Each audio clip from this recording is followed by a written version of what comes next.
DevelopSec, Developing Security Awareness with James Jardine, brought to you by Jardine Software.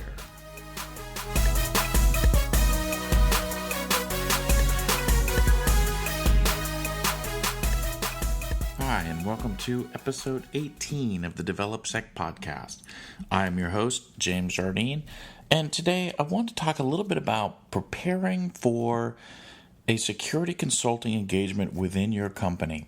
Whether that's you're having a third party come in and do penetration testing, it could even be an internal team that does penetration testing, whether it's code review, whether they're coming in just to do architecture reviews, which is really the idea of, hey, we're not really going to do hands-on adversarial testing, but we want to talk to everybody and really find out what you're doing, what policies you have in place, how you're doing things, so there can be a gap analysis and, just things can be looked at to determine how it is your organization works and where things could be made better.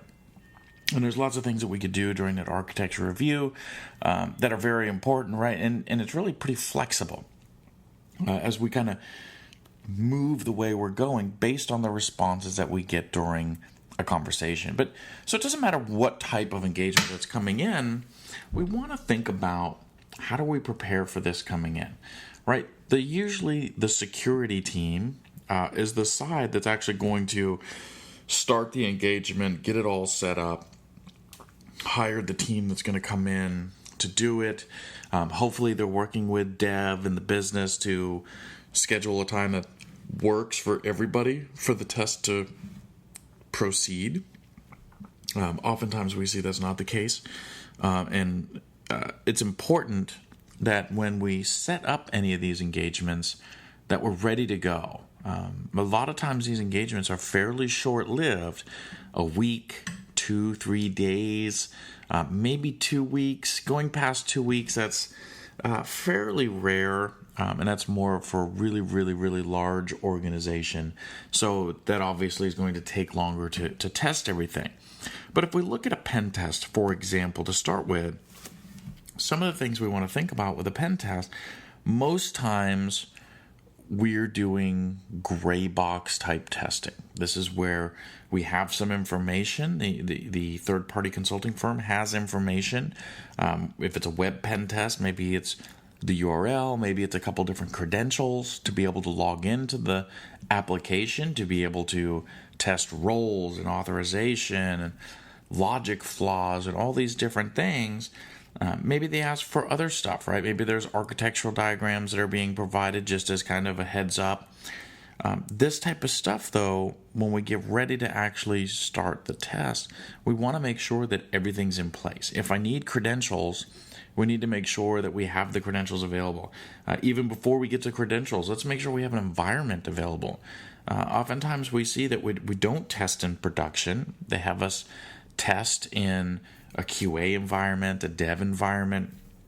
So we have to make sure that the environment that we're going to test in is up and ready to go. When we say ready to go, not just accessible, but to do a proper test, especially if we're dealing with roles and authorization, logic flaws, that type of stuff, we need data for that application, right? We need to have everything set up as though I can walk into this environment and it mimics what the production environment would look like. Not the data that's there, but that the functionality is the same. That if the system allows for multiple companies, that there's multiple companies already set up within the system.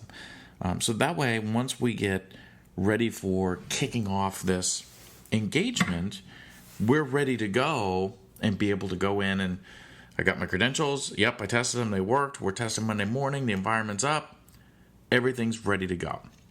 Because, as I mentioned, these engagements are limited time. So if we've got 5 days to test, then we want to make sure that we're using all 5 of those days and not assuming, I can get the environment up by Monday night and then we'll get the kinks worked out Tuesday morning. You can really start testing Tuesday night at about midnight.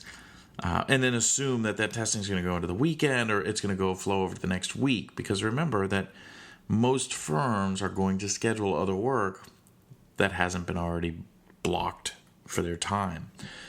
So going into the other week may or may not be a possibility without trying to push everything else back. So we want to make sure that we're all set up and ready to go. We also want to think about during a penetration test, what is your goal? What is the company's goal during that penetration test? Are you looking to work with the red team, which is the side that's attacking? Do you have your blue team that's on the defense side that's actually monitoring? Are you telling people you're testing? Are you not telling people that testing's going on? We want to make it the most out of this. In the past, pen testing has mostly been red team comes in, they do whatever they do, nobody really knows about it, and then you get a report at the end, right? Management knew, that's it. We're starting to see a switch to that, where we're starting to see the defensive guys being able to understand, hey, testing's going on, let's make sure that the controls that we've put in place, the monitoring that we've put in place is actually working. We're not doing something different, right? Just because you know that testing is going on doesn't mean that you all of a sudden start alerting on stuff you would normally alert on.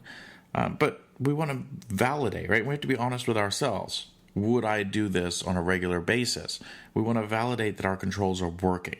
And the only way we do that is to be honest and actually allow it to be natural, right? If you didn't block IPs for trying brute force before, don't block it while you're doing this, right? We want to capture that. We want to identify that, hey, you're not doing this. Because if you do it during the assessment, and then we pass that over, the report, to the InfoSec side, and they look and say, oh yeah, no, we're doing brute force protection, we're great. And then you never do it again. And then somebody gets in through some brute force protection, then questions are going to start to rise, right? When in reality, you weren't doing it. We need to know about that. Whether that's something that the business decided to fix or not, that's up to the business. But at least having it recorded that, hey, we don't do brute force protections, that's important to have that available. So pen testing is one of the types of engagements that we have. The other type, as I mentioned, was a security architecture review. And the idea behind a security architecture review is, unlike a pen test, where I'm actually going to sit at my keyboard, I'm going to hit your website, I'm going to hit your network, I'm going to scan it, I'm going to test it, I'm going to try to exploit it. Security architecture review, I'm going to sit down and I'm going to meet with people.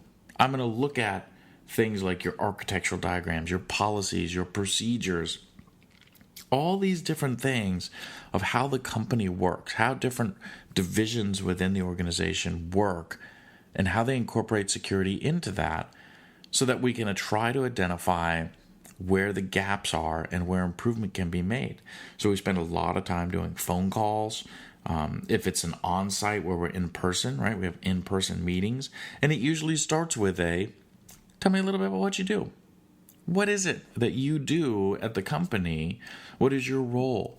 And it's kind of amazing to find the number of people that really aren't sure how to answer that question. You ask them, hey, what do you do? And they're really not sure, right? So we should understand what our role is, and we should be able to explain it very simply. The second thing, based on that, is that we'll start going into questions. So if it's a developer or anything to do with the development side, we might start asking questions about, hey, do you have a secure development policy, right? Do you have secure coding guidelines that tell your developers, hey, this is how we do secure coding, whether that's how we handle SQL injection or cross-site scripting, roles, authorization, all these different things. All right, we want to have some form of documentation that outlines this is how we as a company address these issues, and everybody knows it. So you want to have that type of stuff. If you don't have that type of stuff, you want to think about creating it. All right, secure coding guidelines are important for developers to really understand this. And I understand that developers have a lot on their plate, right? Technology changes way too fast. The frameworks that they're using are updated way too frequently. We don't have time to keep up with this, never mind trying to keep up with the changes in security. But to have something laid out, never mind having, regulatory oversight, right? PCI, HIPAA, these other different things that may be forcing you, right? They ask you, Hey, do you have this? How many vendor questionnaires do you get that they want to use your service and they send you this questionnaire and it's like, hey, do you have secure coding guidelines? And one of the biggest problems I see, and this is from when I was actually a developer, not doing security, was that we do anything we can to check a yes on those boxes, right? Oh, do you have secure coding guidelines? Well, we've got this note over here that says, don't do SQL injection. So yeah, we've got secure coding, right? And that's not really accurate, right? We're kind of cheating the system there and cheating ourselves. We should be able to use these questionnaires that vendors send out and be able to analyze our own systems and say, hey, do we have this? Do we need this? Should we put this together, right? Everybody's asking for this. Are we kind of cheating ourselves by doing this, right? So we really have to start thinking about when these type of things are getting ready to go on, what documentation do we have? What do I need? Now, all the engagements that we do are all performed with having a kickoff call to start it, right? So maybe we're scheduled to do the testing next week. So this week sometime, we're going to have a kickoff call. We're going to explain to you some of the information that we're going to need. It's also in our statement of work, especially if it's a security architecture review, because it does require a lot more documentation usually versus just an environment, some credentials. But we have that kickoff call. We have to explain, hey, this is the stuff we're going to need, and we need it by the deadline of when we're going to start testing. We can't push stuff off.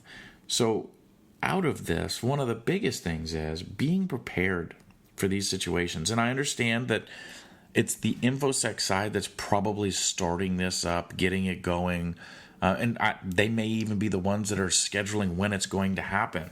But as QA, as development, as the business side, we have to be willing and able to help the InfoSec side out and make sure that the stuff that they're requiring for this test is available.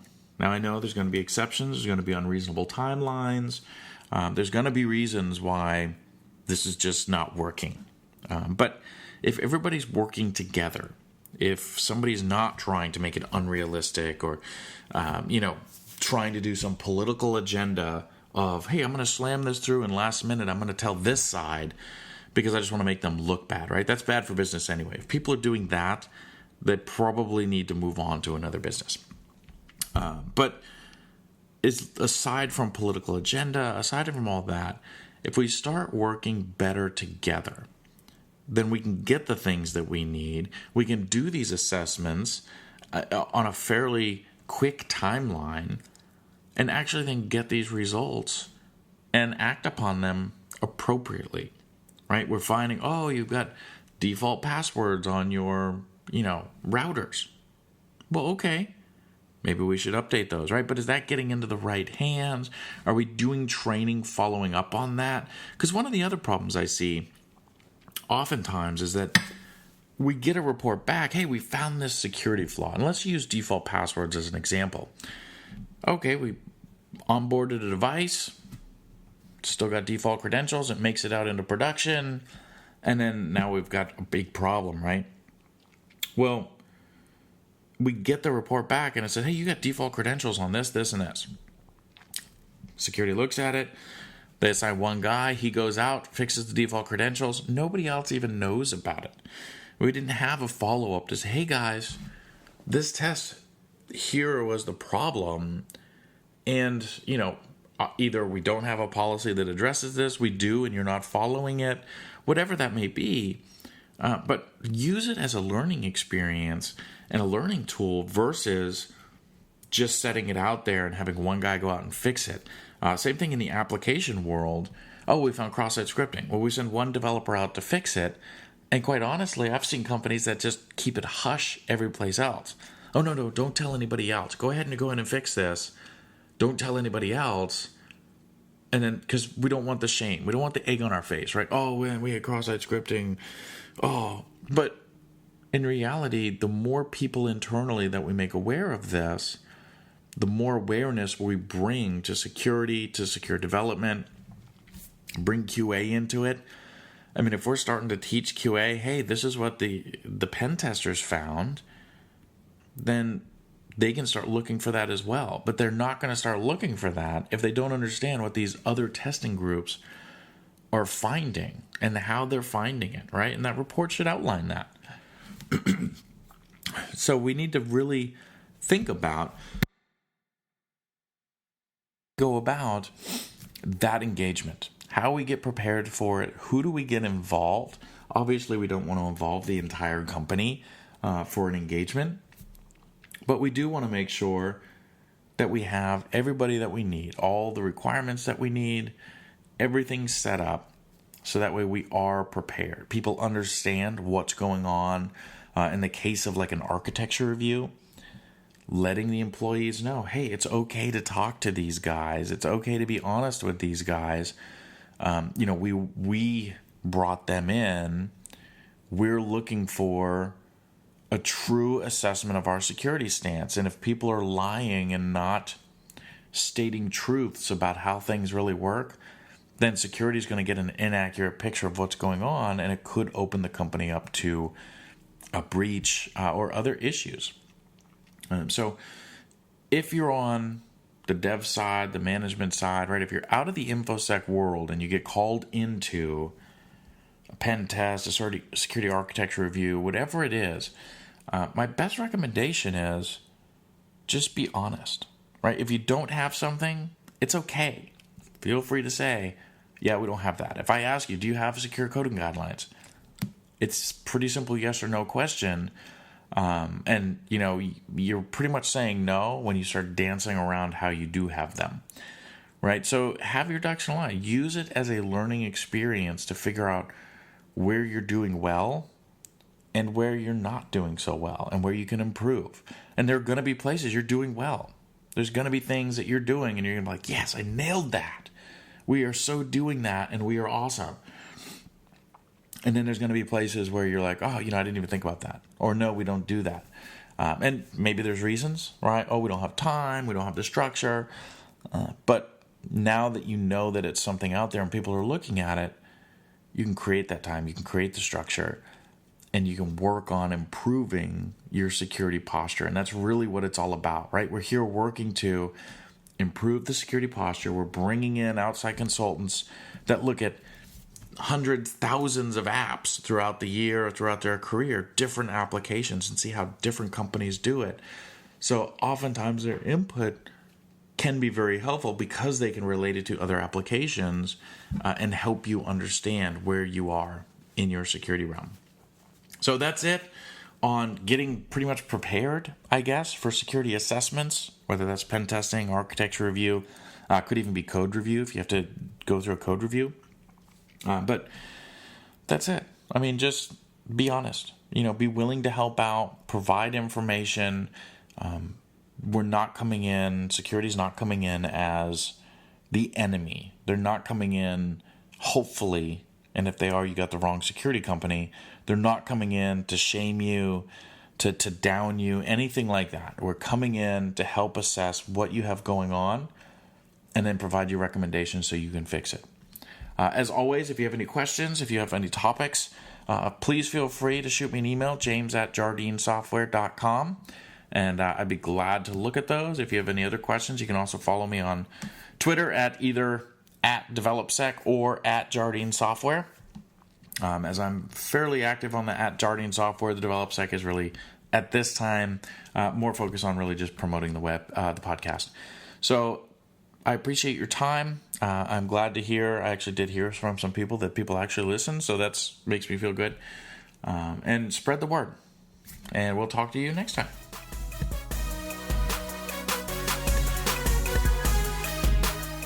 You have been listening to the DevelopSec podcast with James Jardine. Follow us on Twitter @DevelopSec and visit our website at www.developsec.com for more episodes and information.